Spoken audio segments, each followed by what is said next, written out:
What it do? What it do? Welcome. What's that? What's up? Yeah, you have to be older. Remember that. I do remember that sort of. I'm older. Yeah. I'm 40. I'm older than yesterday. Oh my gosh, that's Yes. really, really old. Am I the baby I here? was gonna say, yeah, she's still rocking with that 40 thing. We both know you got girdles older than that. Russ. I can take it. I love the jokes. Oh, here's Kim. What's up? That was that. Where's Kim? Hi, Kim. I miss you. Hey, You there's every my day, buddy. just so you know. I'm just There's my buddy Kim. Uh-oh, Yeah, really? She's the best chauffeur in the world. She gave me back to my a ride back to my hotel at Keto Palooza. Oh, nice. wow. Yeah, That's she saw awesome. me hitchhiking. Yeah, she saw me hitchhiking out there. She's like, this poor SOB cannot possibly make it all the way back to the hotel. Let me, let me pick him up. Nice. Yes. So I appreciate that. She's awesome. And Kim and Nicole were both awesome. It was great to meet them, hang out with them.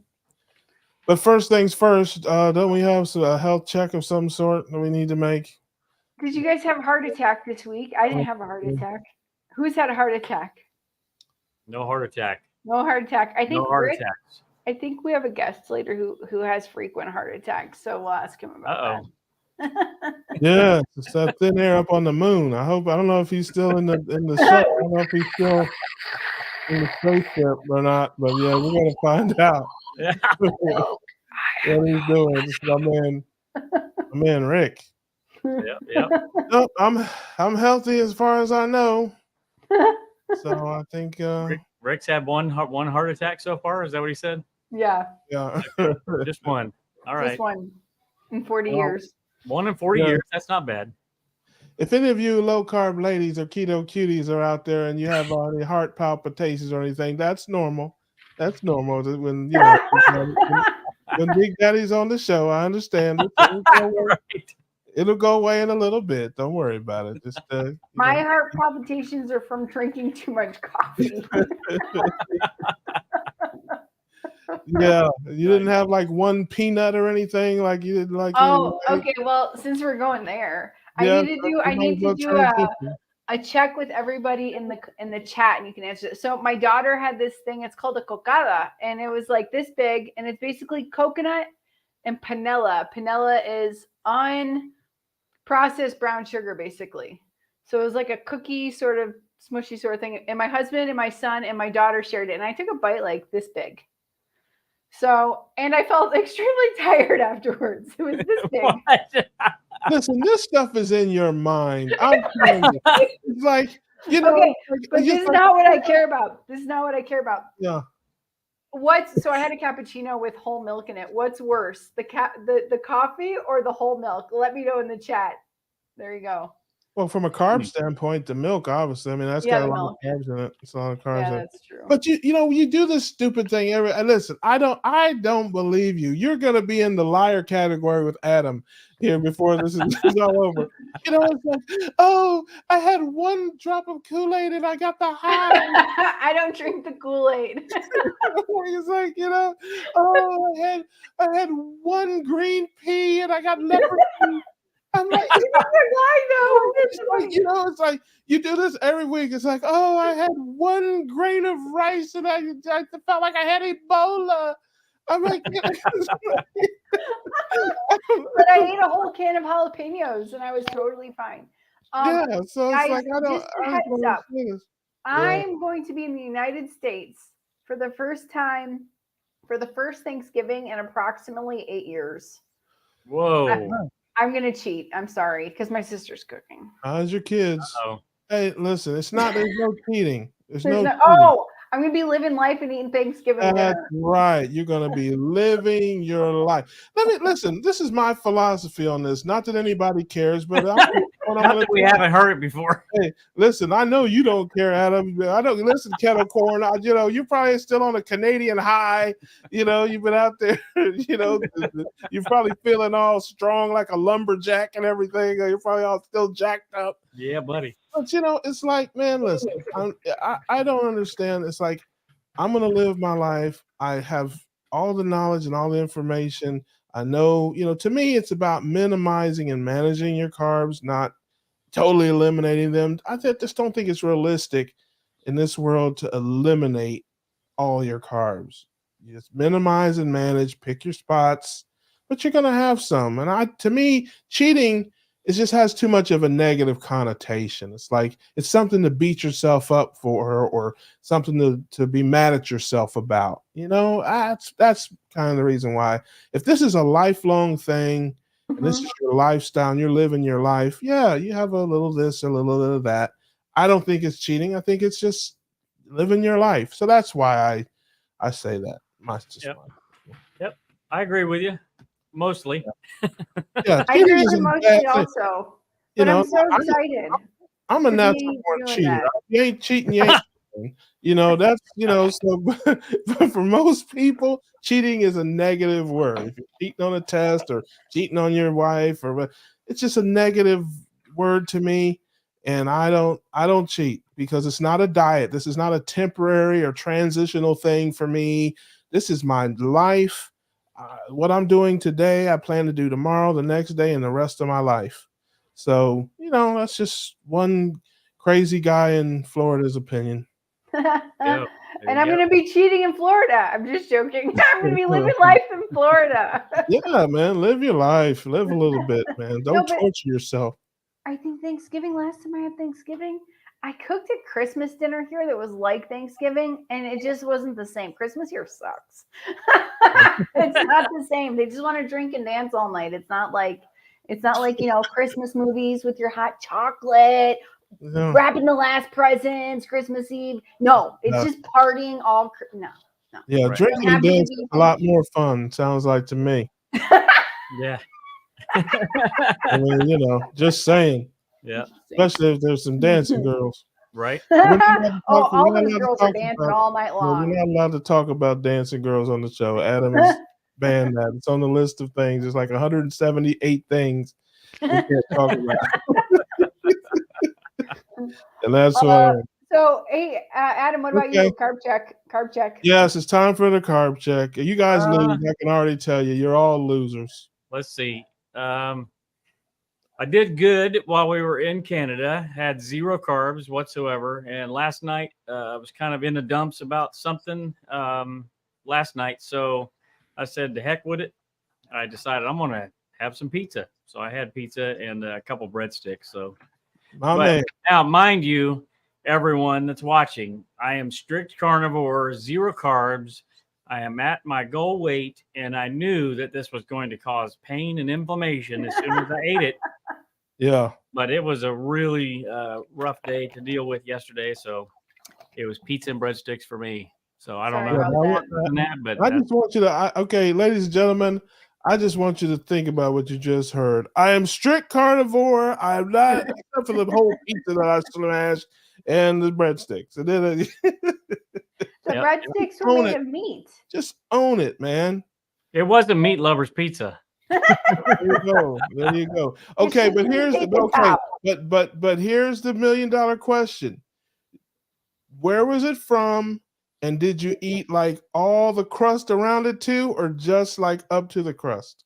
Well, it was a place called Ron's Pizza, and it was thin crust, so it didn't have any like doughy crust or anything. So there you go. I thought you were gonna say Donato's because that's my no. Oh, listen, Donato's Pizza, that's my spot here. They have one in Jacksonville. I gotta go check it out and make sure it's authentic. Because I've been eating Donato's pizza since the 80s. Oh, yeah.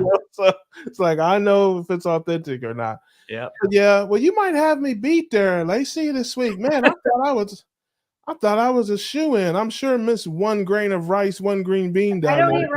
I don't eat rice. Rice is disgusting. But 1 green bean, yes. Yeah. one bite of one eggplant, yes. Well, I had the family here, as many people well know, because I did a video with my nephew. But I had little bits. I had a little bit of pasta and some beans and some potato chips and a couple of cookies, all over the span of 3 days. So I think you might have me beat there, Lacey. Yeah, I might. Although Yeah. the breadsticks were half cheese. They were half cheese. Literally, the breadstick was like this big around, and it was like 3/4 of the inside diameter was cheese. It was insane. Adam just gained 12 pounds, everybody. Yeah, right. Yeah. I don't even get on the scale anymore.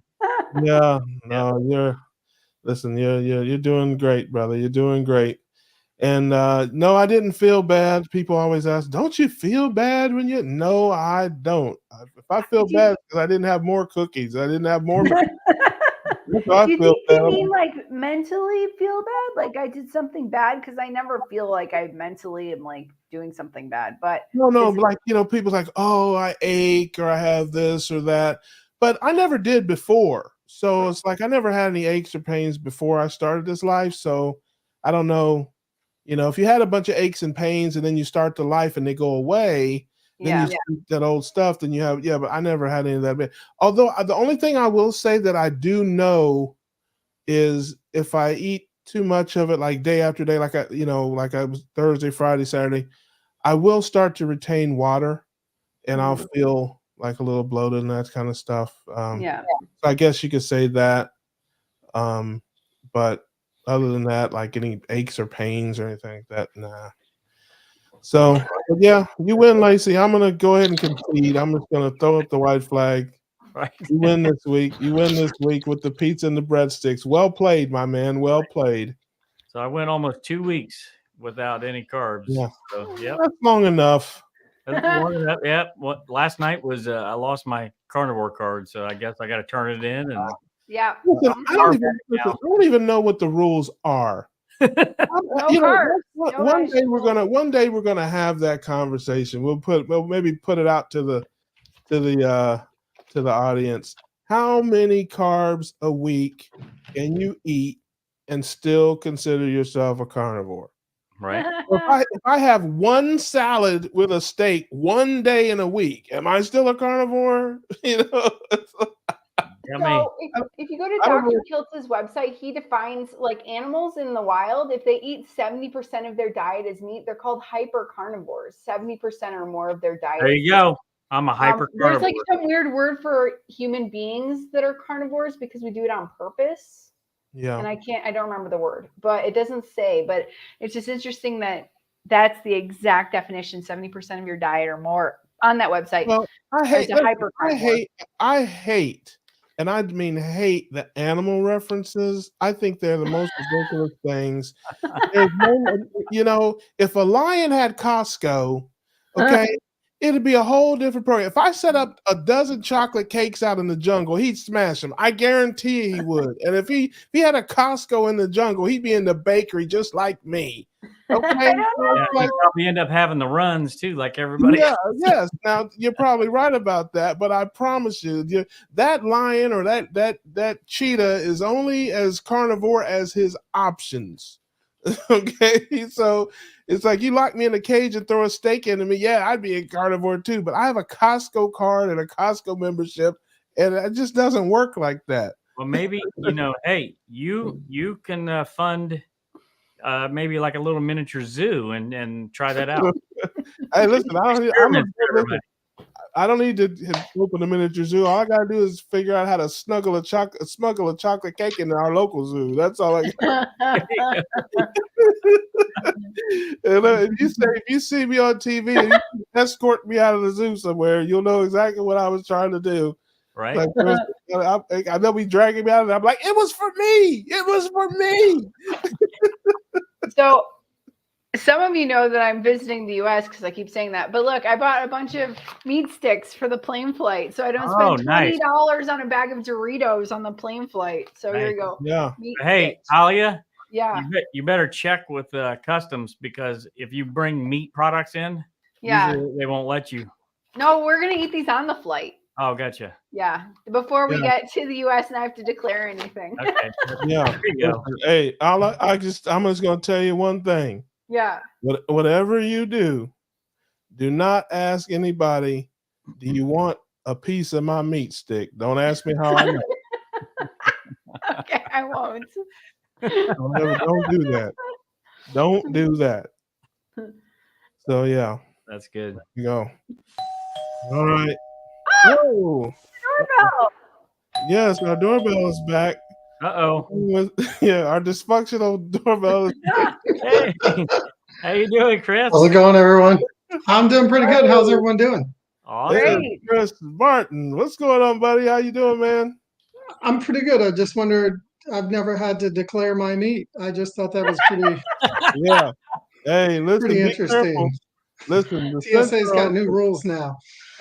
Yeah. Yeah, be, Right. hey, be careful with the meat jokes. Adam will kick you right out of here. He's approved. He's terrible. He's a terrible censor. I'm just telling you. He will kick you right out of here. If you get too far in the meat jokes. It's That is great.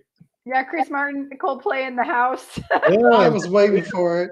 I have to say it like literally. Russ, you probably remember from Keto Palooza when I was down there, I was like, my name is Chris Martin, not the singer. right. Just to clear it up, just in case. Yeah, But right. I do that a lot. That's kind of like one of my running jokes, but I'm not going to name my kid Apple, so it's not. Yeah, I was gonna ask. Maybe is it Meat Stick. Apple? Maybe I'll name my kid Meat Stick. Yeah. There you go. Mean. yeah. That Chris Martin joke only works with people who are into music. It's if you do that at the Baptist church, they'll be like, "Huh? What? Coldplay?" Yeah. You two have met before, so how did that happen? What is that? You two have met before. How did that happen? When I was down at Keto Palooza, we have a common sub between the channels. And actually, she just commented here a little bit ago. And when I was down there, she says, "Hey, you need to talk to these guys." So she almost drugged me, but, it's debatable. And said, "Let's go meet Russ," because I don't know if you were headed out the door at the moment, Russ, but we caught you, and she was like, "Hey, I really want to meet you," and that's when you said, "Hey, you should go check out our channels, but also apply to be on the channel, and come and talk about your stories." No, it was Lisa. Oh, Lisa, all right. Yes. She's here right now tonight with us. Yeah, She is. Lisa's awesome. Lisa is wonderful. There you go. Hi, Lisa. Yeah, Thank you, Lisa. she's a keto cutie. She's one of the keto Uh-oh. cuties. Calm down, Russ. Yeah. I'm gonna get fired soon. Listen. She's an Ohioan. So, Yeah. so I know you guys probably want just a quick background. You're gonna love this, Russ. Yeah. I'm from Columbus, Ohio. Yes. Wait. Nice. I've lived in Columbus, Ohio, my entire life. I was born here. I live specifically in a suburb called Hilliard now, but I grew up on the southeast side of town. I've never left. So I'm a true Buckeye. OH. I-O. There you go. Yeah. Adam's in Dayton. Yeah. Yeah, I drive by Hilliard almost weekly. Yeah, so so you're out in Dayton. We'll have to talk sometime. I used to go to Dayton a lot of times to go skating, actually. In Vandalia and the Beaver Creek and stuff. I was a huge roller skater and stuff. So I'm 53. If you're trying to get a gauge on the age, and I'm a second-time ketoer. So I don't know where that leaves you guys, like with your next set of questions, but. Well, no, just tell us about your carnivore life or your keto life or your whatever you are. This is a big tent. We use carb number a lot here. So what's the average carbs typically eat on a typical day, and kind of how you got there? Yeah, let me rewind just a little bit, because I always like to explain to people my journey into keto. Because the first time that I went into keto was more like a road trip, so to speak. I call it the 3.5-year road trip, for that matter. May have been just a little bit longer than that. But if the idea of a road trip is that you go somewhere, you can just kind of wing it. You make it. You tend to do okay. You may not take the best path to get there, but somehow you still end up there. That was around 2017 or 18. But I had done, like most of us, I was heavy. My almost my entire adult life. I had episodes, where I had done things like Jenny Craig, Weight Watchers, packaged meals, exercise, low fat with exercise, meditation, you name it. I pretty much have done it. I've done Atkins, in the middle to late 90s.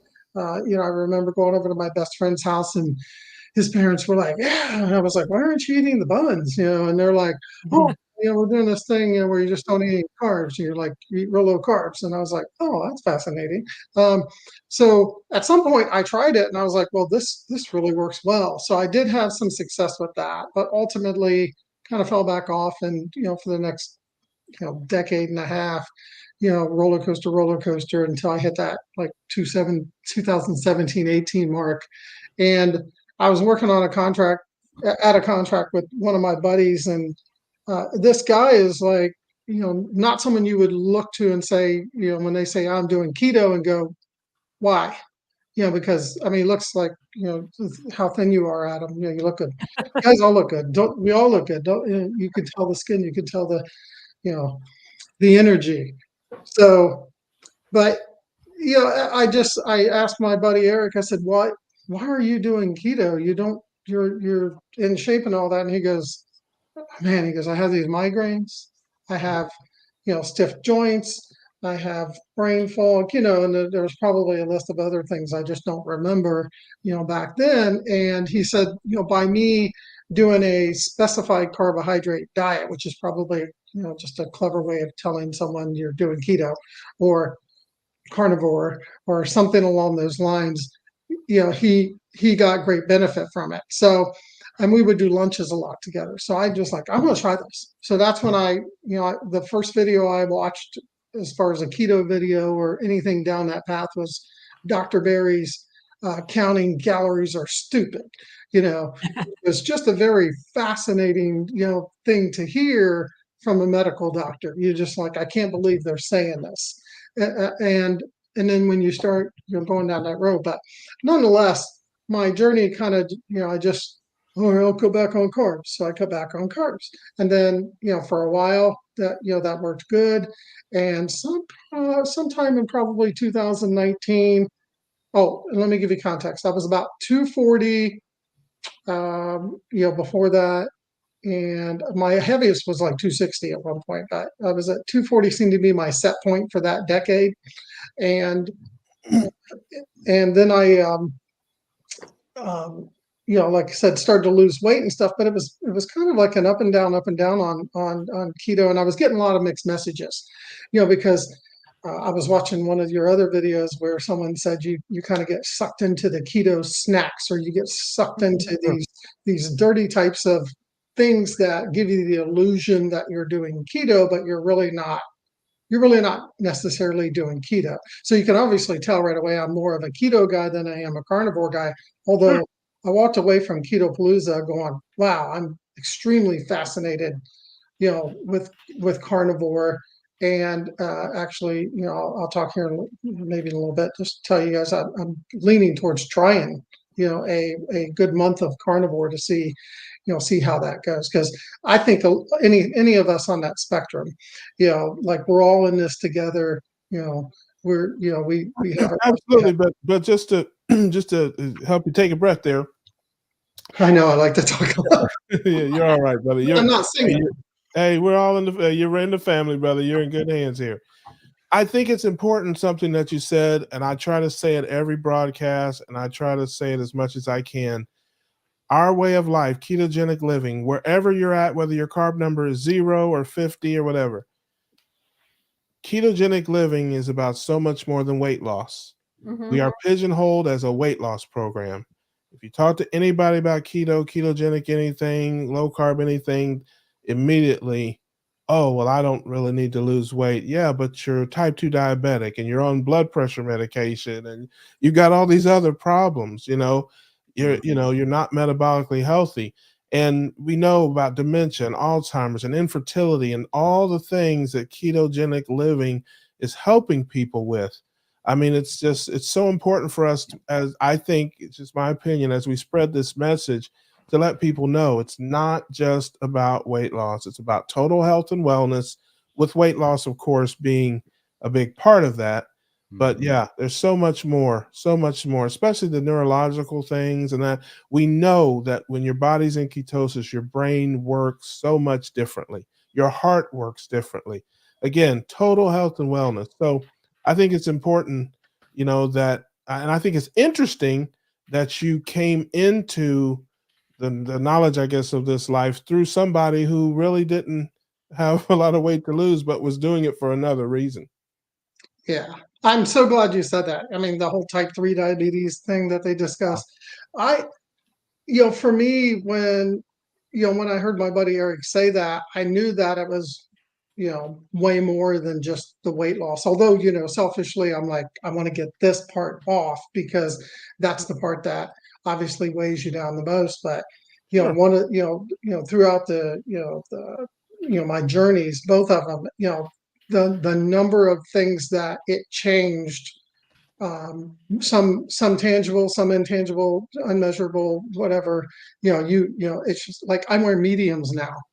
I haven't, obviously I never had mediums before of anything, because that's what got me into this situation, because I would get the large drinks, the X large, or the Yeah. super sizes and all that other stuff.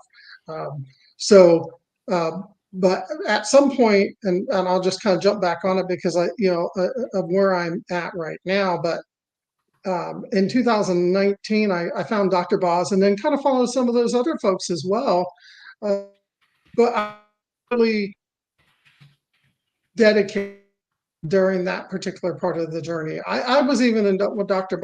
Boz's pilot consistently keto course, in 2020. And then I started doing like a lot of exercise in 2020. I did 3 P90X3 circuits, but it took 2.5 years. And I know it's not about the weight, but it took 2.5 years for me to get down just under 200.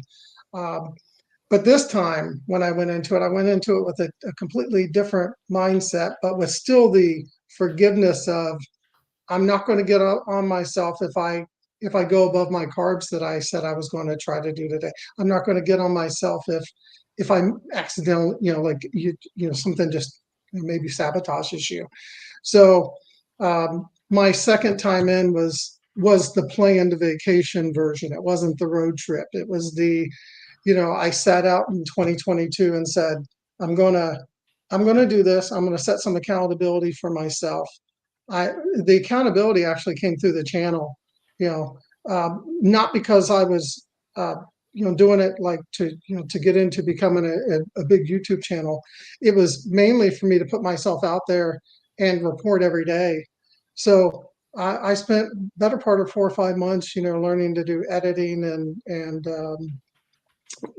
recording, everything else that goes along with the channel, you guys know about. It's just a lot more work than what people see. Sound, I mean, just anything and everything. Surprisingly, preparing for the keto part, I felt like I was, because I was going to start doing the things that I didn't do before. I was going to be more deliberate about my tracking. I have a journal here, where I've got like just literally where I track literally everything for, this is day 265 for me into my second journey. I got And well, tell us, Chris, what do you eat in an average day? What is an average day for you, and what is your carb number, would you say, if you had to put a number on it? Typically my carb number now, because I'm at my goal weight, I've reached that, which was just an arbitrary number I picked that I thought I needed, because I was just like, I don't know where. I didn't know until I got close to it that it was somewhere around here. And I'll give you this, guys. I have an identical twin brother who has always been the after pitcher. Wait for the joke to load. Okay.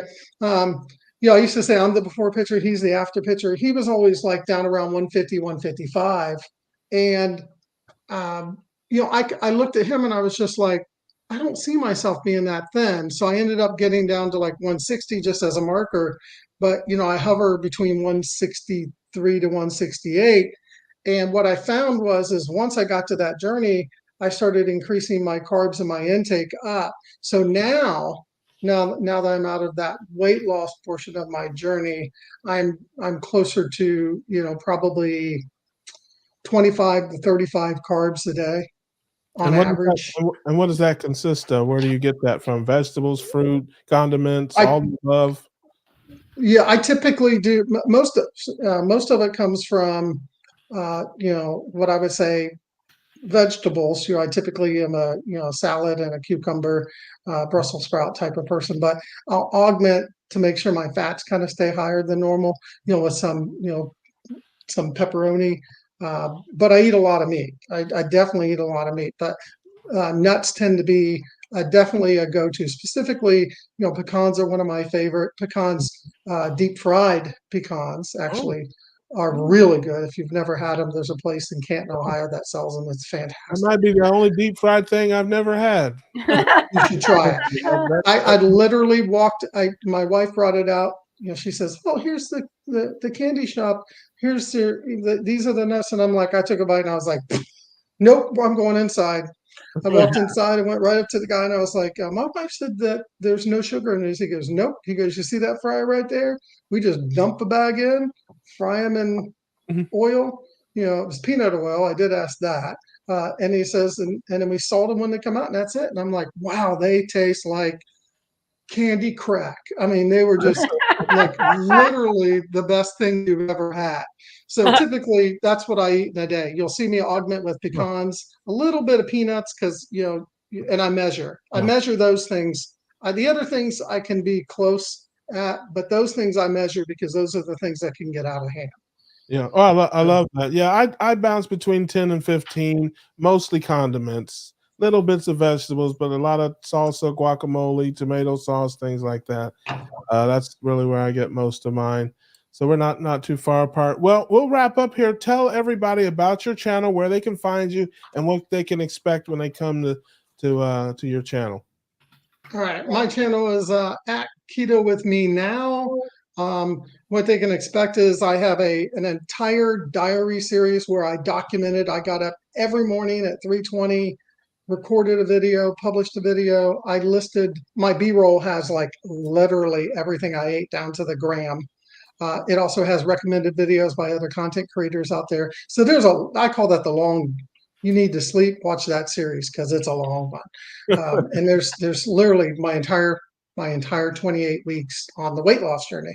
There's results videos. There's topic videos, and then most recently, because I wanted to spice things up, and I have a teenager that was like, "Hey, Chris," or "Hey, Dad." Sorry, did I really say that out loud?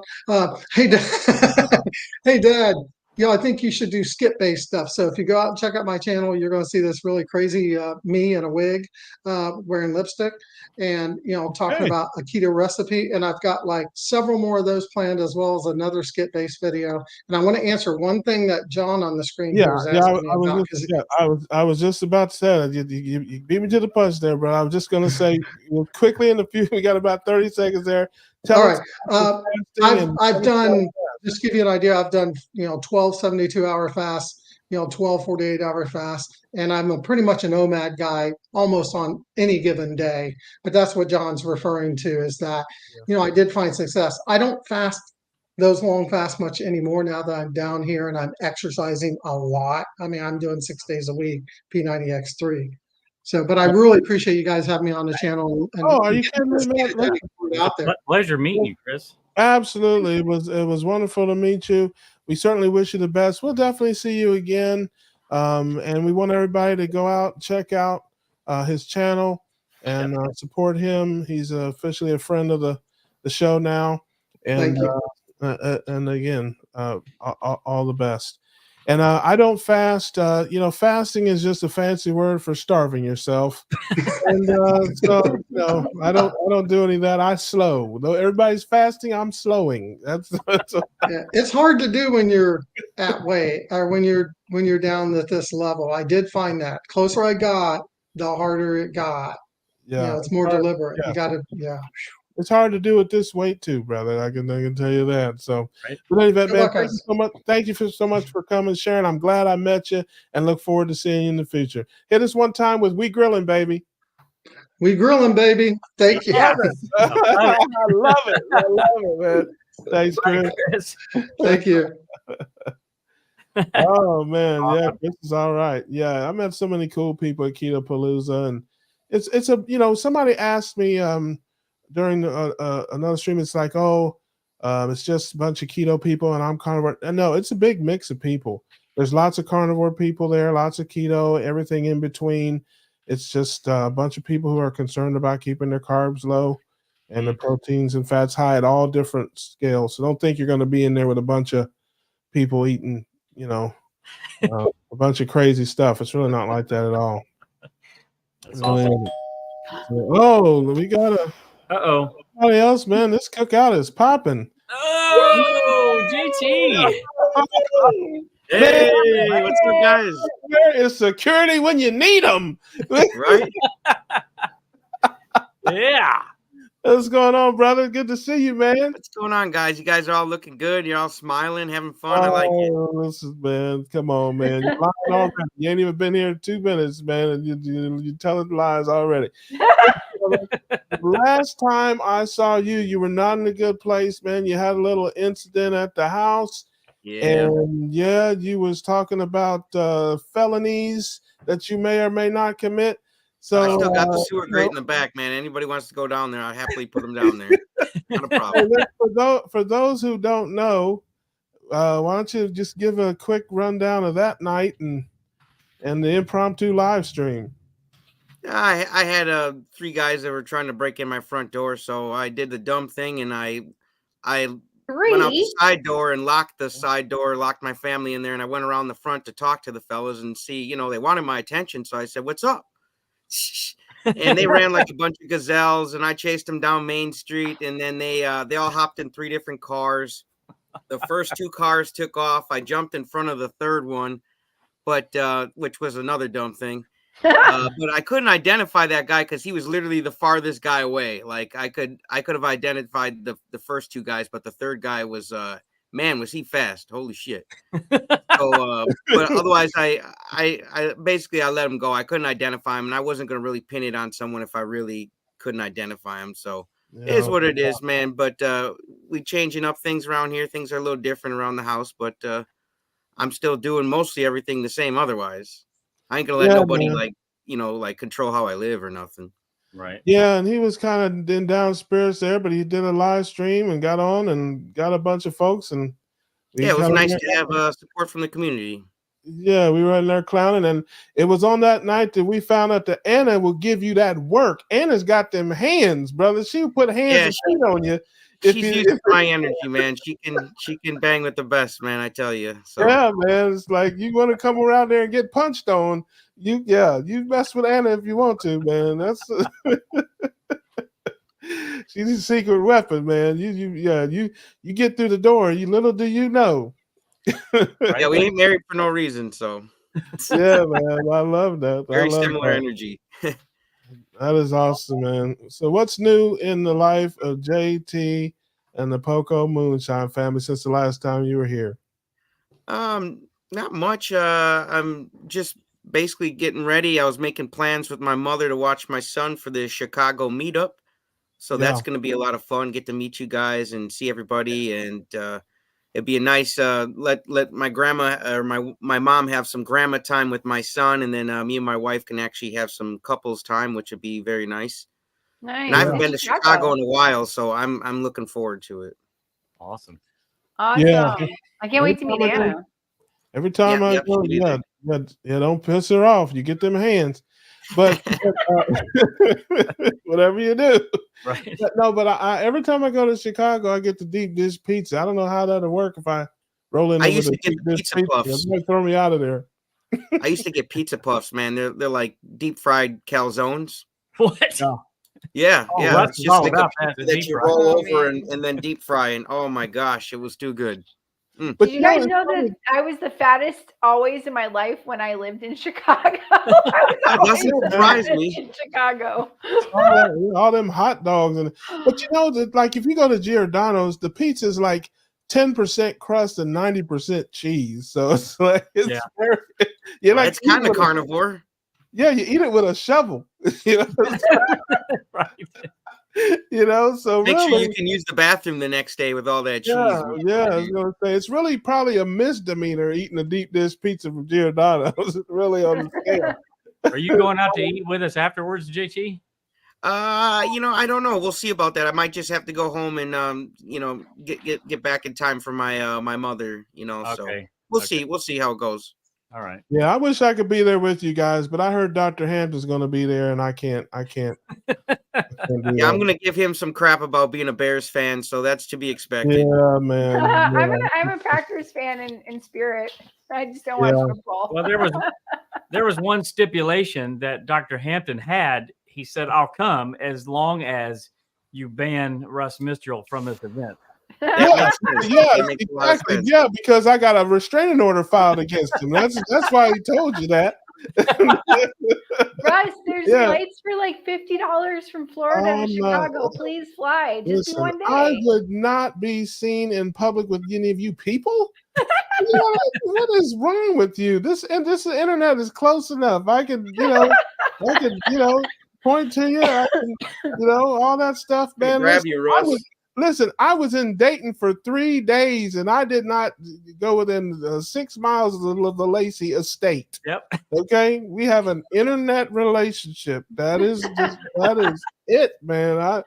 Except for Kim and Nicole, that was different. Well, they're ladies. That's why. That's because they're keto cuties. That's right. That is a whole. How come there are no carnivore cuties, man? The carnivores can't be cuties. Just ketos. Listen, they're all keto. We're all keto. You guys, you carnivores think I'm carnivore, but you are keto. If you are maximizing your proteins and fats and minimizing your carbs, you are keto. You're all it's like Christians. Is a Baptist a Christian, but a Methodist isn't, or an Episcopal? They're all Christians, man. They're a little different, but they all believe in the core same thing, and that's how we are, man. We're one big dysfunctional wacko group of keto people. And we love each other, man. Despite all of our fights, we are all bound together by that common bond, which is ketones. Low carb ketosis life. I say it all the time. Your number 0, mine is 12. Our plates ain't that different, brother. 12. Lisa wants to buy a shirt. That's the number between 11 and 13, Adam. Just in case Adam's not good with numbers, words, anything school related. But yes, hey, there you go. Lisa wants a shirt. Adam is in charge of all the merch. There you go. KetoCookoutLive.com. KetoCookoutLive.com, and you can That's right about my shirts. Yeah, I'm guessing. Yeah, maybe she cut off the last part of that. It's probably the last part of it got cut off, and I don't want to pay for it. That's probably Well, Russ, I'm sure you could hook her up. She's a cutie. I might be able to work that out. Yeah, but no, I would love to come to the thing in Chicago. It sounds like it, but I've been all over the world these last couple of months, and I need to be home, man. I've been away from home for way too long, man. So listen, you guys come down to Florida. I've made an open extension. I got a big place I can host. I could probably easily. I got a big house. I got 2 full kitchens. We could do whatever you guys want to do here. So if there's anybody out there that wants to host something in the Jacksonville area, we could probably park at least 20 cars in my backyard. Wow. We can't go. Listen, we can't go because I got neighbors, but I'm coming. We're doing it. We'll do the Keto Cookout live. Hey, we'll have Rick bring the iguanas. The Keto Cookout live. There you go. With real food. Hey, yeah, there you go. I mean, I'm down for whatever. Don't threaten me with a good time. So I'm actually surprised that JT was actually able to make it tonight, because he literally is in the middle of what seems like 7,000 interviews. Yeah, he's the hardest. He's one of the hardest working men in this game. Yeah, I like sharing stories, man. It helps people connect to it. Everybody can relate to people of different shapes and sizes and colors, and it's nice to get all those stories out there. And to make a change, man. While we're here to, while we have the time to make a change while we're alive, I love that. Yeah, man. Listen, man. My man's a live stream every 15 minutes. Hey, listen. An hour live stream every 15 minutes. Yeah. Listen, AP is the only guy I know that will shut down a stream just so he can start another one. Yeah. Well, how else do you start a new one, man? You got to end it somewhere. Exactly. Like, hey, folks, we've been on here for 15 minutes. I gotta go, but I'll be back in 30 seconds. If you guys want to come back and I appreciate that, but no, I'm trying my best for the community, and we'll see how many stories we get to share. Yeah, you're doing great, man. I love it. A lot of good stuff. That's awesome. You're my guy. Listen, man, if I ain't picking on you, I don't like you. That's just how it works, man. Hey, I'm a bully. What can I say? Yeah, you're a good guy. I have a very pertinent question. Is that the Insane Clown Posse on your wall? Yep. Oh, I used to work the first time I noticed that. Is it new? Oh man, ICP. Used to work with them. Yeah, I used to perform and hook them up with a couple beats and stuff. So nice. My group would open for them at certain shows and stuff, and then they would have us also open up for their VIP crowds when they do the meet and greets and stuff. The high paying customers, the VIPs. Wow. Yeah, they're actually good guys, man. Their kids are military and stuff. Like, you would think that their kids are like little white trash badasses with tattoos and that rap too, but no, they're actually really good parents, really good guys. But they like to clown around, and people. Yep. Yeah, nobody thought their kids were badasses. But seriously, what were you, like a DJ or something, or like what did you do? Were you like a hype man? Were you like a music production? I could see you being the Flavor Flav of your group, whatever it is. You like the greatest hype man in the Midwest. That's you. Yeah, basically it was like all the marketing and the beat production and stuff. I like to do beats, and I like to market and stuff. And if somebody they couldn't come up with an album name, track title, whatever, I was there to come up with something creative. Oh, nice. I love that, man. Yeah, I played clubs for music for a long time. I spent most of my youth in clubs and studios as a younger man. So yeah, that was a previous life. Oh, that's great. Yeah, man. It was fun. Yeah, it's like peeling back an onion there. The layers of JT, man. He's got some. I see you, bro. Gathering of the Juggalos, man. You talk about a party. That's a. I can only imagine. Yeah. Adam, listen, the censors will go crazy if you talk about that too much on this channel, man. The censors. Well, we got a gathering of carnivores, Yeah, exactly. When you were talking about performing, Russ, I was thinking maybe you were a former keto cutie or something. Yeah, I used to strip. Former, he is a keto cutie, right? Former. Yeah, I used to strip. Yeah, back in my days, man. Yeah. Wait. Hey, listen, Magic Cross in the house. Hey, listen, I still strip. That's what I call eating bacon now. I'm stripping. There you go. Oh my goodness. We got any questions for our man JT? He likes to answer questions. I do. So who do you got coming up as far as some of your next interviews? I have right now I'm doing a lot more on other people's shows at the minute. Okay. This Saturday I'm going to be on Dr. Hampton's podcast. Nice. Friday I'll be on Christy Meeting Wellness. I'll be on her channel on Friday. Okay. We have Dr. Lisa Weedman coming up. Dr. Kiltz told me to email him, so I got to do that yet. So I haven't got a chance to that, but I have to start booking people outside of YouTube, because YouTube is getting their panties in a bunch about me sending out my email address in the comments. So they do not like when you send out external links or anything that gets people off of the app. Boy, did I get a warning. They said that they would, if I do it again, they'll permanently ban my channel. So I have to start booking people through Instagram. Wow. Yeah. So it's annoying, man. And I'm like, why do you have a spot above my profile for links if I can't send nobody no goddamn links? Right. It makes no sense, but whatever, man. They're just cutting back. If I book people more slowly now, that's on them, man. They're not gonna make us. They obviously don't want to make money, because if they're gonna let content creators just run their business the way they want to, you would see a bunch of live streams from me like you've been seeing. But I got to slow down on them, because I was finding most of my people through YouTube and then commenting, and then, just saying, hey, would you like to share your story? And if they said yes, I say, okay, cool, here's my email. And boy, oh boy, did they get pissed off about that. So I have to start doing it through Instagram. So the interviews will slow down a little bit until I get my new rhythm going of this new process. I gotcha. That's unfortunate. Yeah, it is what it is. I just got to play it. I work too hard on my channel to have them permanently ban it over some bullshit like an email address. Yeah, no doubt. It's not like they reported me for hate speech or anything, for sending an email address. I was like, dude, you guys are pansies, man. Like, whatever, dude. So Ridiculous. it is what it is, man. They ain't gonna get me down. I just keep on moving, man. Just it's be like water. If there's a stone in your way, just flow right around it. There you go. Yeah. Keep on rocking, brother. Keep on rocking. And if all else fails, you can send Anna out there to put hands on them.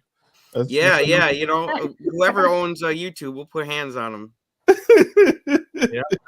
All right, let's ask the question. Which one do we want here? We want that one. Wait, that one. All right. Better be good. Better be good.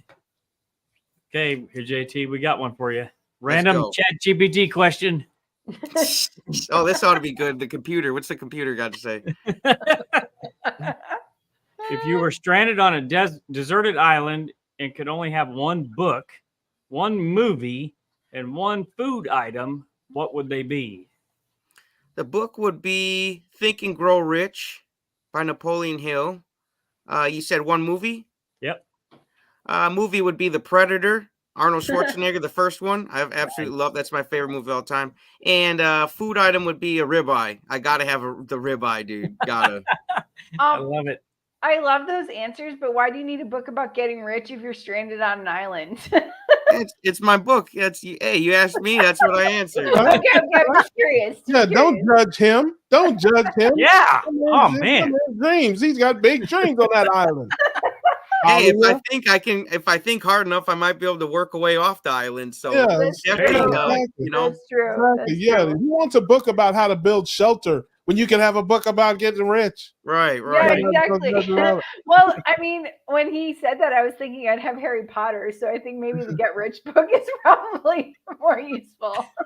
Yes. I've never read Harry Potter. I've watched a couple of the movies, but I never gotten into those types of books. I'd rather read a book about my mind rather than like a fictional story. Nice. I'll send you some book recommendations. Yeah, for sure. I'll take them.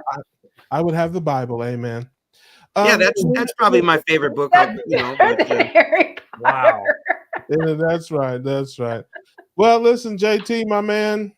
You are, listen, man. I mess with you, I tease you, but you're that dude, man. You're a good dude. I'd enjoy you're about as silly as me, and that's saying something. That's what Dr. Hampton said. He said you and me are probably the most humor-based carnivore keto type channels, and I said, oh boy, I got put in there with Russ. Sorry. Hey, listen, little do you know he was insulting you. Yeah, no, and he sent me a screenshot of the Bears being up over, I don't know who they just played, the Raiders or somebody, but they were up by like 30-12 or something. I said, man, screenshot that and frame it, man, and cherish it, because that ain't gonna happen very often with the Bears being up. There you go, man. Well, you can find my man. I won't tell them. Listen, you tell folks where they can find you and what you got going on over there, JT. Yeah, just type in the Poco Moonshine family on YouTube, or just type in Poco Moonshine right there, like it says on my hat, and it will pop right up. And make sure you give us a subscribe, and you won't miss any of the family content, any of the carnivore content, any of the interviews. You won't miss nothing. Yep. Well, I'm pretty sure we're all subscribed, and we encourage you guys to do the same. That's our man, JT. Hit us one time going out the door with the We Grilling, baby. We goddamn grilling, baby. All right, come on, man. This is a family PG show. See, you can't take the guy nowhere. We just talked about the Bible. Man, I had to give it to you guys back, man. So I got to take it up a notch, you guys. Come on, man. We don't curse on the show, brother. But I love you. You don't know how to act. We know that, man. All right. all right. It's all right, brother. We JT, love see you in Chicago. Yes, I will Yeah. see you guys in Chicago. Make sure Chicago, you guys buddy. brush your carnivore teeth. We don't want no steaks sitting up in there. Make sure you floss them things, you. okay? Yeah, I got you, brother. Because if it's stinking, I'm gonna hand you a piece of floss. All right? Yeah, that's the reason I ain't going. They said I had to brush my teeth. I can't be there for that. Oh, come on, Russ. You'd have to dress up too. Yeah. Oh yeah, that's definitely out. So Hey, I'll all bring right, my then. bacon suit if you change your mind, okay? That way you can Yeah, there be you the go, brother. stripper for us. I got you, man. Listen, we gonna let you go before you drop an F-bomb or something on our show. Yeah, All right. bye. See you, JT. All right, see you All right, guys. brother. Yeah, Love you guys. See you man. later. Oh, JT, man. Listen, that's why they don't let him out of Wisconsin that often. Those cheese heads. Yeah. I need to say something. So I've heard some carnivore people don't brush their teeth. I'm like an OCD toothbrusher. I love brushing my teeth. I brush my teeth multiple times a day because I drink a lot of coffee. Yeah. They brush your teeth with bacon grease. That's There you go. Just slap it on there. But you guys brush your Oh, my teeth, right? Yes, every day. Okay, Yeah. thanks. Okay, great. Thanks. Yeah. Sometimes, oh Lord. Do we want to? Are we after that? After JT, are you sure we want another guest? Oh, the spaceman. Whack, whack, whack. Quack, quack. Oh, his headphones work. This My is a man Buick, Rick, what's but going I'll on, be back. brother? Nope. I don't know. Okay, there's a little button that says "Stop Cam," but she's not that advanced. My man Rick, brother, it's been a long time. How you been? Oh, doing the usual. I hope I sound better than I did the last time. And listen, you sound great. You sounded great the last time, man. I did like 30 minutes on. I mean that thing was the gift that kept giving. For those who may not know, he had a microphone problem on a stream. We were on a stream, I don't know, months ago, and he had a microphone problem, and it sounded like he was in the space shuttle, and it was the worst microphone ever. But we wore him out for like an hour on the stream. We went on about his mic and one small step for man and the moon landing and the lunar eclipse and you name it. And somebody was asking about scurvy. Does he have scurvy? I'm like, no, but his microphone's got scurvy. We just it was nuts, man. It was nuts. But it was a lot of fun. And he was a good sport. He laughed at it. And I think he even threw in a couple jokes on yourself in there, man. It was a great stream. We had a lot of fun. The funny thing is, this is the exact same microphone. Yeah, this time you plugged it all the way in, I guess. I don't know. What it was, there was a bad capacitor in the audio mixer, so I had to change that. Now it's fine. Oh wow. Gotcha. I got you, man. But yeah, no, you sound pretty good. Well, man, listen, everybody knows the Mopar Man pretty much, but there may be somebody that's been living under a rock who doesn't know who you are, man. So tell everybody where you're from and about your story. Well, I'm from the third world. I'm in Miami, Florida. So, it's once in a while I'll go to the United States, but most of the time, we're down here. We basically Havana North, so it's a different world. But there are benefits to living here. We have some pretty tasty wildlife. We got nice fat ducks running around and delicious iguanas, so it's not all bad. Nice. Yeah.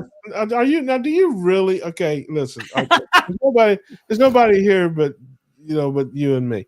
Okay. Do you really eat iguanas, or is that just a joke? I can go to my freezer and grab one and show you. I always have iguana available. There's no need to do that. Now, I just wondered because I heard that a couple of times. But you are quite a jokester, okay? So just kind of like me. So I don't always know where the truth begins and the jokes end. So I was like, yeah, I've never heard of iguana tacos. So I just didn't know what to think about that. But that's real. I guess you don't have iguanas in your part of Florida yet. I'm sure there's some in the summertime and that. I mean, it does get a little colder up here than it does down there. But outside of a pet store or somebody's tank in their house, I've never seen one. No, I get them from the yard. They were eating my tomatoes and bananas, so I decided, hey, what better way to take care of them than to take them to the kitchen? That's what I do with the naughty ducks, so that works out pretty well. Yeah. Now, of course, ducks. I mean, I think a lot of people have eaten duck. You can get duck in restaurants, but iguana. No, I didn't know that. That's interesting. So I've never. those iguana are basically like squirrel, right? Yeah, they're pretty much feral. They're considered invasive. They're taking over. I mean, it's the same thing with the ducks we have here. We have Muscovy ducks, and nobody wants them around. Well, a few people do. I do. I love the ducks. I love to feed them. I eat their eggs. I love to watch the ducklings doing their thing. Every day I open the door and there's a bunch of ducks there. That's always a highlight of the morning, getting to watch the ducks. And what do? Basically, they eat, they poop, they mate, they play around in the water, just like a lot of people. Right. Yeah. No, I got we you. have a question here from Brett. I don't poop. Thank you. Go sit. Or lay off the cheese. Brett, my man Brett, who's your carnivore? Do you eat pythons too? I haven't had a python yet. I've seen a couple of them, but I've never caught and cooked one. But from what I've heard, it takes some skill to make them palatable because they can be pretty tough. Pressure cooker, man. I got a pressure cooker. Nothing survives the pressure cooker. I would fry them, just like all my other heart attack foods. Nice. Yeah. I have a question for the Floridians. So I was researching butchers yesterday around where I'm staying, and they had gator steak at one of them. Should I try gator steak? Well, I mean, gator meat, gator tail is delicious. So yeah, why not? Nice. What about you, Russ? What do you think? Gator steak when I'm in Florida? $14.99 pounds. I think you're grown and adult, and you can do whatever you want to do. That's what I think. I don't have any. It's probably too lean, I would say. Isn't it? What do you think, Rick? It depends on what gator you get it from. I mean, there is some fat in gator meat. It also depends on how you prepare it. If you're smart, you'll cook it in lard. I'll cook it There in you lard. go. I'm gonna cook it in lard. I love my lard pot. There you go. I always got lard in my refrigerator. That's a basic thing for a heart attack diet. You got to have lard. Yeah, That hits you hard, you know. yeah. Hard one. I carry mine around my midsection. But tell me, what is the texture of that meat, like gator and stuff like that? I've never partaken. Is it like chickeny? Is it fishy? Is it Texture wise is more like fish, more like a large fish. Flavor wise, it's somewhere between seafood and chicken. It's like either a white fish or maybe a white meat chicken. It depends. It's like on iguana. The tail tastes a little different than the legs. And I've never had gator legs, but I've had gator tail. So yeah, it's sort of like between chicken and seafood. So is it like a fish like tuna? Or like no, like a white fish, like the kind of fish they make fast food out of. It's something like that. Mm-hmm. Yeah, I would eat it. I never have. I mean, if I wouldn't buy it, but if somebody had some, I would probably nibble on that. I'd take a shot of that.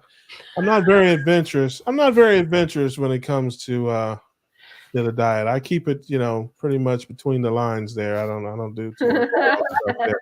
Sounds like my man Rick will eat anything that had parents. I eat anything I can grab by the tail and cook up. Yeah. Well, hey, Nurse Kim has a comment down below. Have you ever ate that? Testicles? I've eaten duck testicles, yeah. Oh, man, but I cooked really? them. Yeah, I cooked them though. Yeah. I didn't eat them raw. But Okay. I've eaten the testicles and I've eaten the corkscrew that goes with it.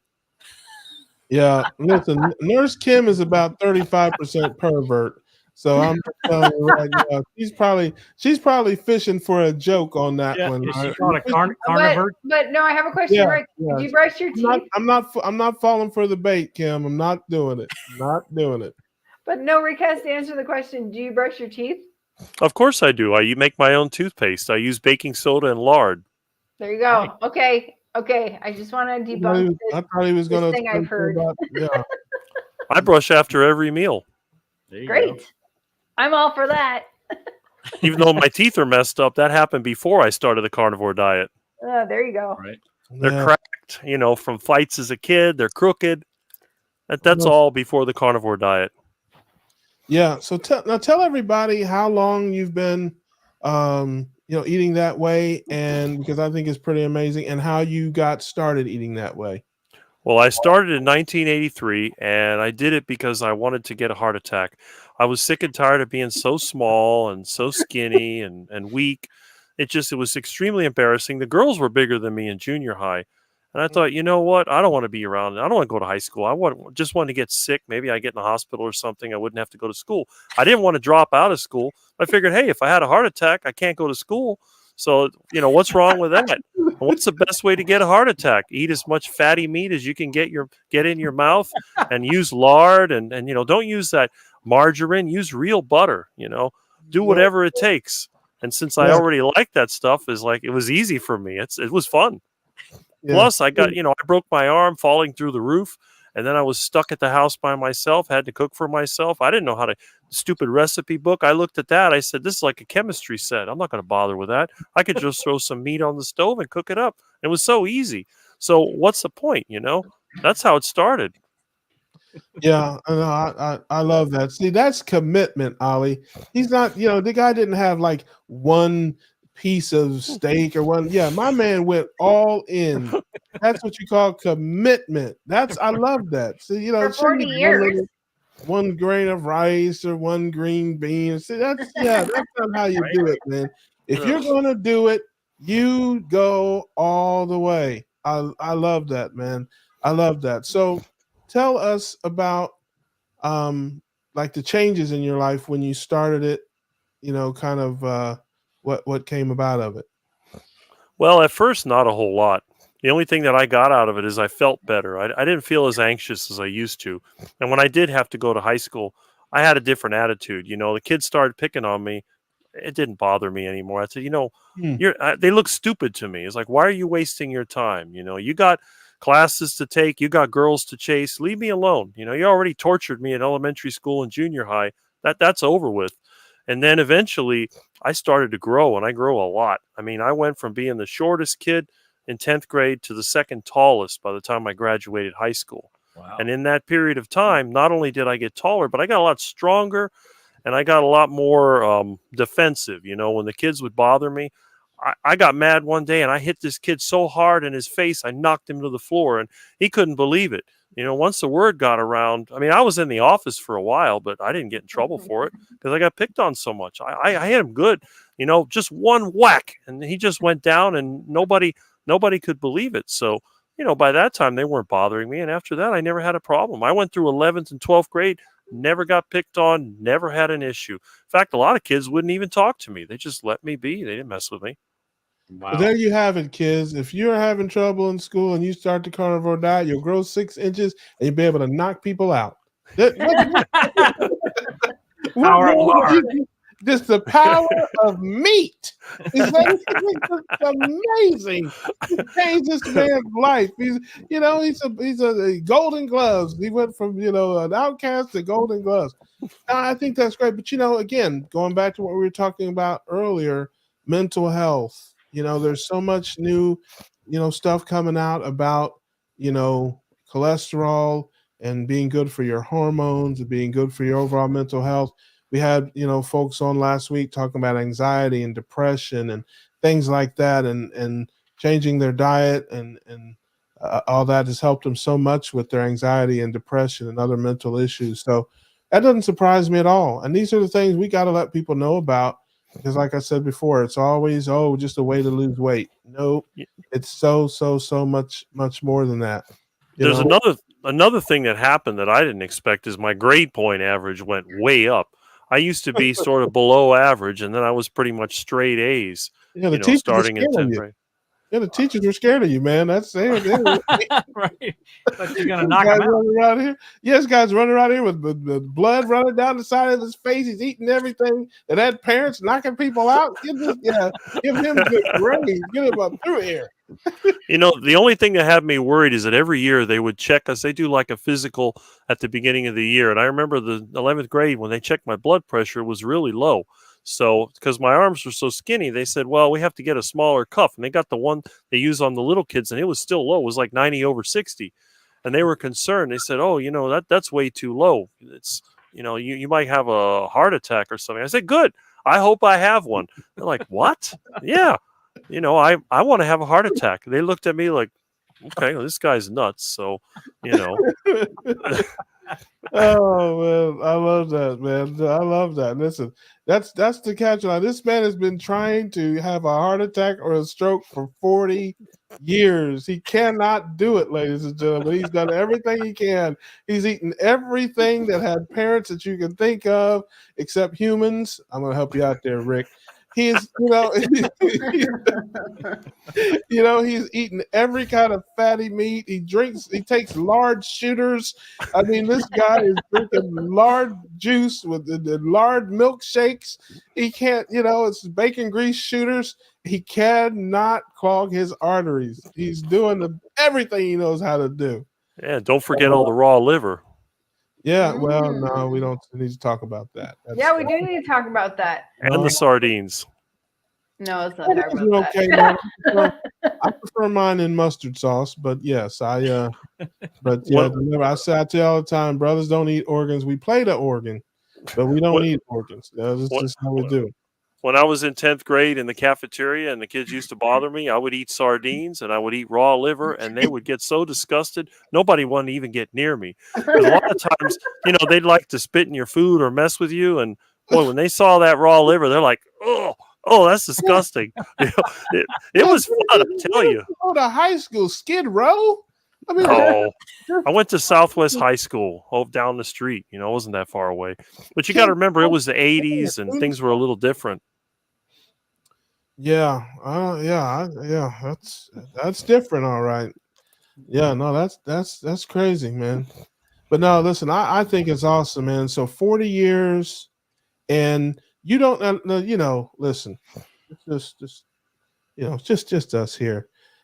Sometimes you have a donut or two, don't you? Come on. Yeah, man. that's disgusting. Yeah. Nasty. I think he doesn't. I think he's okay. A dozen donuts. You have a dozen. How about this? If somebody give me, it's like I joke about it. Donuts are for cops. I'm not a cop.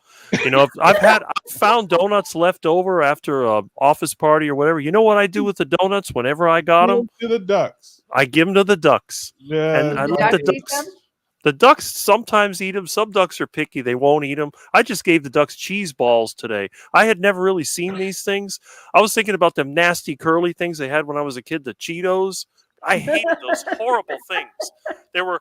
They looked like pork rinds, but they tasted like crap, and then they turn your face and hands all orange. Just filthy, nasty, disgusting. I told my mom, just give me some pork rinds. Oh, that's bad for you. I'll take the pork rinds. Pork rinds are flavorful. They don't stain your fingers or your clothes. Yeah. Then they smell good, and they're really, really delicious. And you want to make a heart attack burger? There's nothing like pork rinds to make those burger buns. I was just about to say that. Plus, you had the added benefit that it just might clog your arteries. That's right. When you're on the heart attack diet, you got to maximize the fat. The more fat, the better. That you don't want to have something like, oh, maybe I'll have a mild heart attack. No, you want to have the Widowmaker. Yeah, when you go, you're going, oh, and you want to go, Elizabeth, I'm coming to join you. And just there's no saving you. By the time 911 gets there, you're gone. Yes, you don't even want them to bring out the defibrillator. You want them to be hopeless. You want them to don't even open it up. Don't even. They just put the towel over your face and call for the morgue. That's it. He's gone. They get there. He flatlined about 5 minutes ago. I bet he's a carnivore. Yeah. It's like when they had Time magazine, they had that cover. I think it was in '84. I know I was in high school, and they showed a plate with the bacon and eggs. The eggs were eyes, and the bacon was frowning. And it says, "And now the bad news." And my parents, we were at Woolco. I'll never forget. We were buying something there, in the checkout line, I saw that Time magazine. And I said, "What is that?" My mom says, "Yeah, well, that's what's going to happen to you if you keep eating all that meat and all that fat."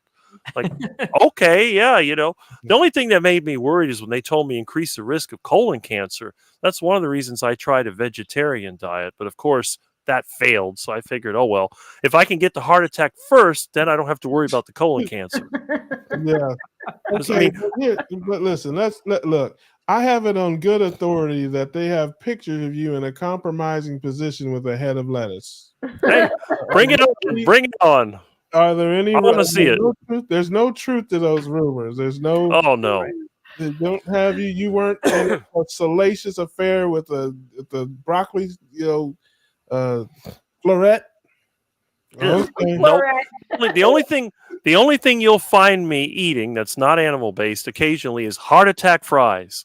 I haven't had them in months, but I get some plantains from my yard. I cut them with a French fry cutter and I fry them in pure tallow. And I'll eat them with a heart attack burger. I maybe eat 5 or 6 of them, then I get tired of them. But it's like I'll eat that with a heart attack burger. When I have my friends over, we always have plantain fries. I call them heart attack fries. They're fried in tallow. Now, the heart attack grill fries them in lard, but I fry them in tallow because that's the way they used to make the fast food fries when I was a kid. I thought, and everybody loves the flavor. I mean, if you get some McDiarrhea or you get them nasty burned Booger King fries, they're disgusting. But if you have Rick's heart attack fries, you're going to want more. And everybody I know wants more. One time I made like 15 plantains worth, a massive amount of these fries. I ate 5 of them. All the rest of them were gone. There was nothing left for the ducks. I said, "You don't got any leftovers?" I said, "No, these fries are really good. Where'd you get them from?" I said, "I got them from my yard." "Well, what'd you put on them?" "Nothing. I didn't put anything on them. I give them the salt." And I said, "If you bring ketchup in my house, I'm going to break it on your head. Don't even think about that crap. No ketchup in my house. No ketchup on the burger. You want that? I'm going to give you the burger. You can take it home. Don't eat that in my house. I don't like that stuff. Mustard's okay, but ketchup, ugh." I want to know. All I want to know is how did you have extra cheese balls to give to the ducks? Oh, it's something that one of the guys I work with gave it to me. I work with a lot of people, do a lot of manual labor, and they always eat these stupid snacks all the time. And what happened was it was in one of the trucks, and then it had expired. It was like the date was in August. He took a bite of it and said it didn't taste good. So I said, "Oh, yeah, okay, I'll give it to the ducks." So yeah, but I looked at those things. I thought even when they were fresh, I wouldn't put that in my mouth. I got it on my hands, and you know what I did? I went to the kitchen and washed it off. It was really disgusting. It was like when you handle the garbage, you put it in the bag and it's all nasty. And that's another thing I don't have to worry about in my house. I don't throw out garbage. There's hardly anything left. There's a few meat scraps, and I throw them out in the yard, and whatever the ducks don't eat goes in the compost pile. But when I have to clean out somebody's property, it's nasty, filthy garbage bags, and it stinks. It's just bad. Somebody moves out, they leave the garbage in the kitchen. It's horrible. It's like driving behind a garbage truck. But if everybody was carnivore, I don't think we'd have that problem. True. There you go, man. Well, listen, you're an amazing individual, Rick. Thank you. You crack me up, man. You always make me laugh. You have a unique way of putting things, and there's nobody like my man, Charge Mopar. You got that right. I'm one of a kind. You'll never find anyone that looks or acts like me ever. Nope. True. Yes, I give thanks every day. He's got a random question. No, that's my man. Rick is my man. Help me out. That one. This one. All right, we got a good one. Rick. Hope you're ready. If you could eliminate one chore from your daily routine forever, what would it be? Going to the store to get meat. There you go. Instacart, brother. No, that's not good enough. I want to have my own cow so I can go there and process my own meat.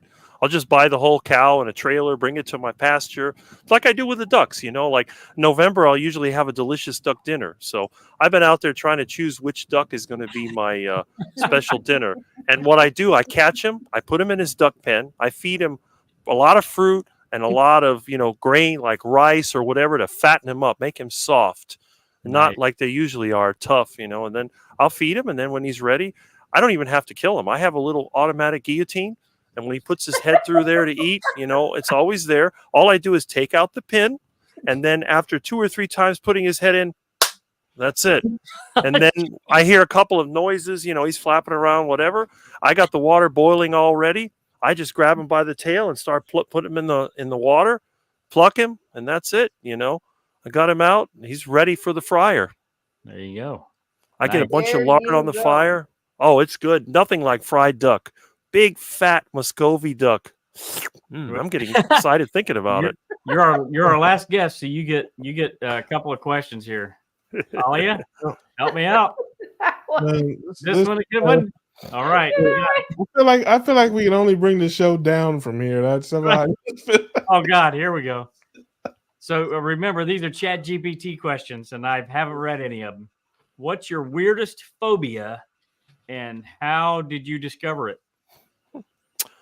Oh, let's see. I think my weirdest phobia would be having to live in some big city like New York or even here in Miami in one of these horrible apartment buildings. I can't stand living inside and being stuck inside for the rest of my life. I have to go outside first thing in the morning. So being stuck in a city, I think that'd be a phobia. I mean, I could imagine maybe being stuck in the North Pole or something where you can't go outside. But yeah, that's something I don't like. Or and alternatively, just having to live like everybody else. That would drive me crazy to have one of those generic houses and a new car and all that. I go nuts. I got to have my unique tastes. Otherwise, I get very depressed and upset. I love that. One more question. Alia, help me Let out. me ask a question. Is that the Encyclopedia Britannica above your head? No, that's Oh. actually Funk and Wagnalls. Let me pull one out here. Hey, but Oh, it's the an other one. encyclopedia? Yeah, I love funk. I have Britannica. I have World Book. I have all of them. Ah, okay. It is an encyclopedia. At least I knew I was close. Thank you so much. I love encyclopedias. We don't have those anymore. We go to Wikipedia. Well, I these are from when I was a kid, and I also have a full set of Westlaw and law books because that was a little hobby of mine. I actually thought about being an attorney one time, but then the thought of being around all those low life criminals just didn't appeal to me. So Now you're here with Russ. well, we're all good people here. Yeah, But that's racist. Yeah, that's racist. I tried. I thought those were journals of all the animals that you've eaten. That's what I thought it was. Yeah. No. But the other thing is that I like to have books because one of the things I hate about a lot of houses I've been in is that they're very bare and there's an echo whenever you talk, especially like the Cubans they have around here. They like everything tile floor and very bare. They don't like anything on the wall. And every time they yell, and they yell a lot, it echoes through the whole house and it's really annoying. So I like having my home surrounded with books, and items, so I don't have to listen to all that noise. So, and plus, they make a good prop. I don't have to paint the walls. There you go. Nice. So far, we've got a black criminal joke, a loud Cuban joke. Let's try to make the trifecta here. Somebody, Here's your last question. What's the most bizarre fashion trend you've ever embraced? Here we go. Well, I guess the same thing that I still do now. Grease down 1950s hair. There you go. With lard. Are you with lard? Yes, always lard. Listen, I know somewhere in that closet you got a duck feather suit that you were styling in, brother. I never could get one. I wish I had one, but I never could get one. You got the duck feather suit with some iguana shoes, man. I know you are high. There you go. Well, I do have an iguana belt that I made. That I do have. You go. Oh, nice. Get you some gator shoes, man. Get you some gators, man, with the duck feather suit, like a duck feather zoot suit, man. Oh, that reminds me of Tom and Jerry. I get a zoot suit. Yeah, man, you will be fine, brother. You will be that dude. I just got to use a coat hanger for the shoulders like he did, Yeah, there you go. I think the hat was made out of a lampshade, and then he made the zoot suit out of hammock or something like that. Oh my God, listen, man, Rick, dude, you're one of a kind, man. You are a good dude, man. I always enjoy listening to you, watch you. I see you in the comments. I appreciate your support, man. I know you're a fan of the show. You check in with us, man, and I'm so glad to catch up with you and have you on the show, man. And guys, check him out. Check out his channel. Tell folks, quickly what they can expect when they come over to your channel, man. What they can expect to see and hear. Well, you're going to expect just little pieces of my life. I mean, the carnivore thing is popular, but it's not my whole life. the channel I started actually for my old cars and some of the things that I do, some of the repairs I do. I would make more videos, but I'm using an iPhone 6. So hopefully when I get a better camera, something is more portable, I'll give more, more of my life. Not that anybody wants to see it, but it is kind of funny seeing somebody like me in a image conscious town like Miami. I'm sort of like the old Miami meets the new Miami.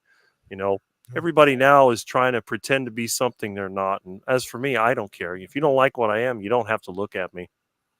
Hey, listen, nobody wants to see my life either. It doesn't stop me. So, hey, There you go. Come on in, brother. The water's good.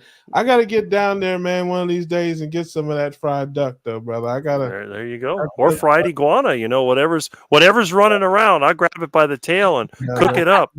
I like the meat fresh. So if Mr. Ducky was running around, within 2 hours, he'll already have his feathers off and he'll be in the refrigerator waiting to be cooked.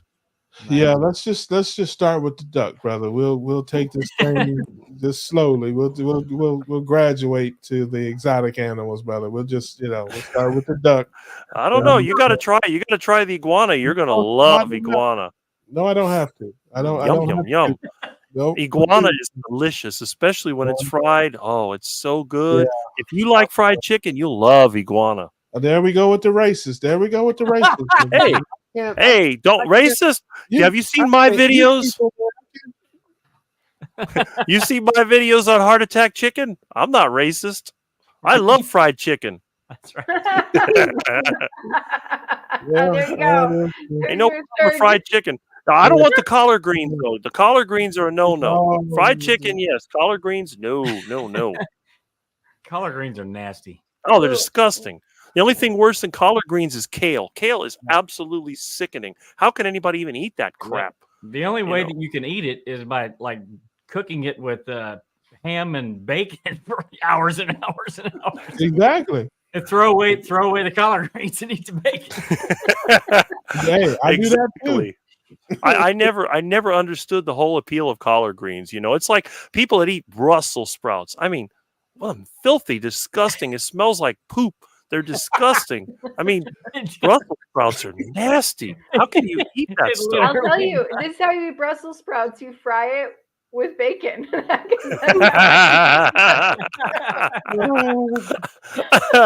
Oh my God. Yeah, it's like when my parents used to serve me broccoli, it was horrible. And they had to put a bunch of cheese on it. I figured, well, you can just give me the cheese and ditch the broccoli. Yep. I used to throw the broccoli out the window to the ducks, in the dining room. Boop, out it goes. And then, oh, did you eat it? Yeah, it's gone. It's gone. I don't see it. Where is it? Looking under the table, looking around, look out the window. I don't see it there.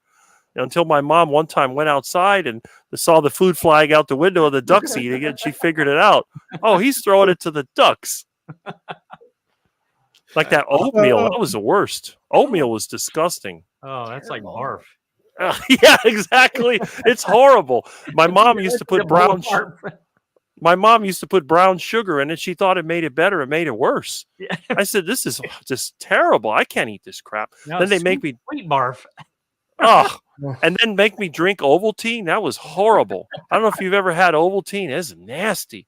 Oh, it's like mud. It's disgusting. Look, we have a kale recipe. 3 pounds of kale with 4 large river stones for 3 hours. Turn off the heat, then throw away the kale in the trash and eat Exactly. This concludes the cooking segment of the cookout. And I know vegans that have made kale smoothies. Can you imagine that? They put fruit and kale in a smoothie. Oh, it's horrible. My dad used to do juicing, and he put that disgusting watercress. That's another one. That was awful. I don't know if you've ever eaten watercress. It is bad. Oh, it tastes like weeds. You go out in the yard, pick some weeds, throw it in a blender like I did in my video. It's a terrible. The smell is enough to make you sick. It's like when you cut the grass and your mower's all wet underneath and you got to wash that out. That's what it smells like and looks like. That's what tea smells like to me. Tea is like taking sticks in water and letting them soak. It's like, why do you want to drink that? He'd rather take a stick and clear off the toilet before he goes to the bathroom. That's what sticks are for. No more TikTok. My parents used to take me to the Chinese restaurant, and they had a buffet there, and they always served tea. And I smelled that tea. I said, "What is that? The Chinese bath water? That stuff's nasty. Oh, it's good for you. I don't want to drink that nasty stuff." Oh no, number 4. Russ.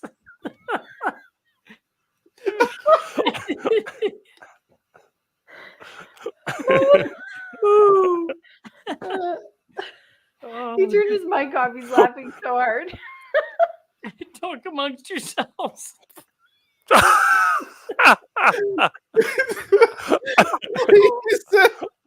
he said his tea smelled like Chinese bath water. Oh my gosh! There's no suds in it. What are you talking about? Oh, there's some suds in it. Depends on when you pour it out.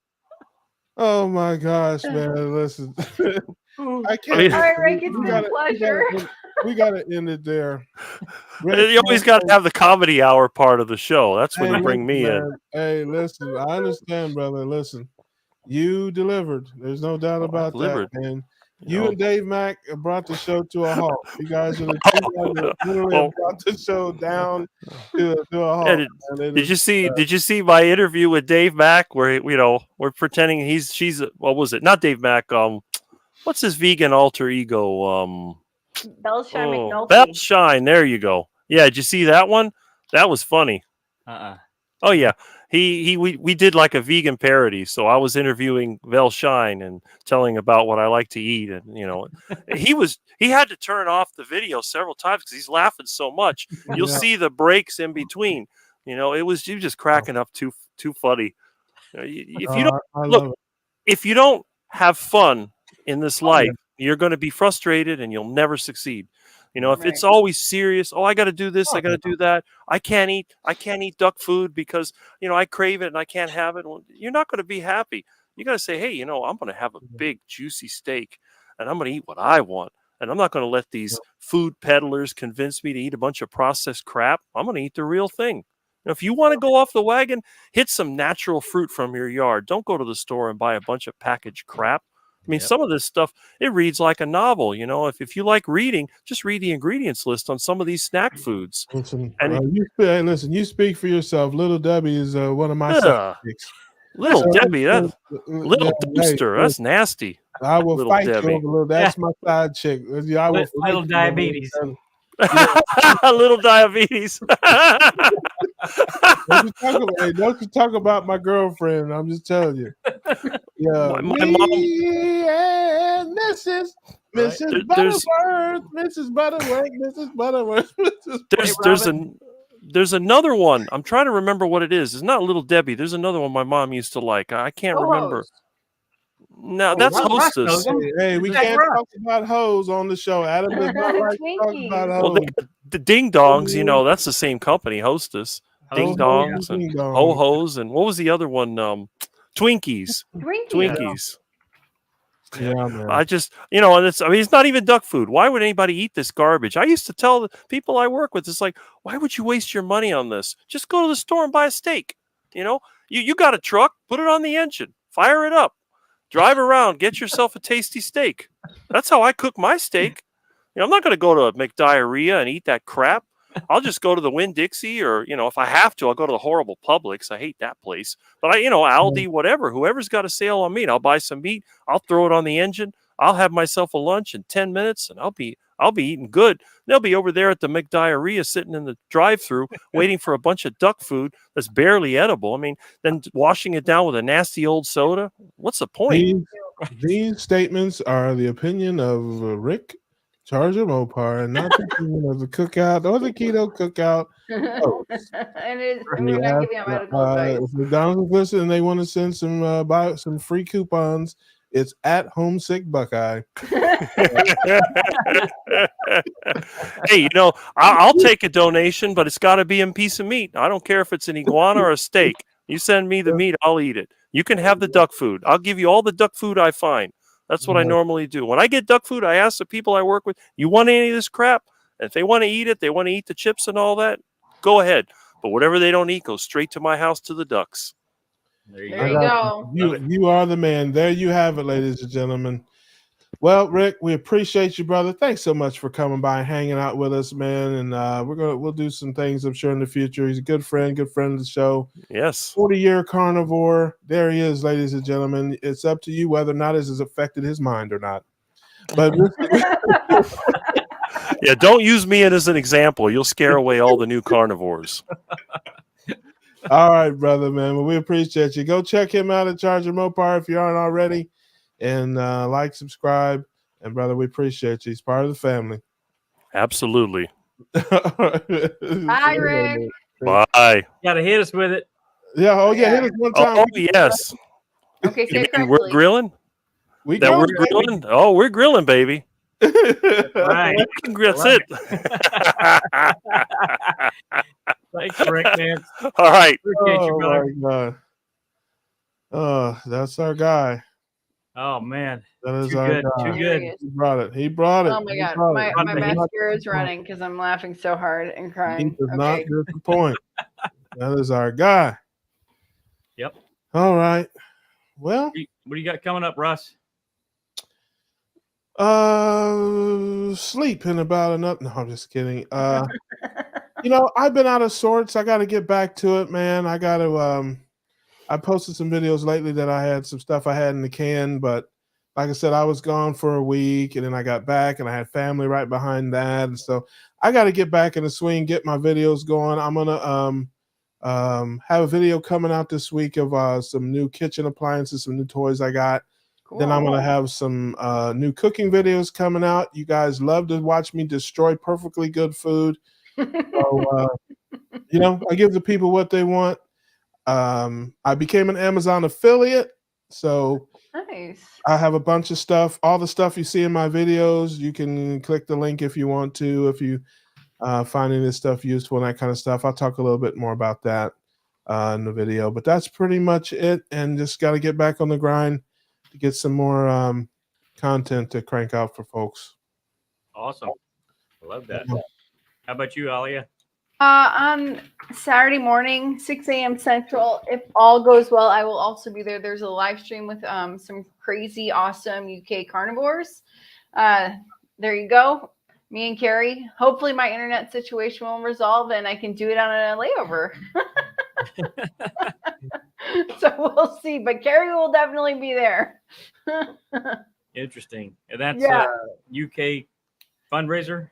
Yeah, it's a UK fundraiser. They're going to share their success stories. Let's make some money for the documentary. There you go. Everyone, please go pay the GoFundMe. Thanks so much.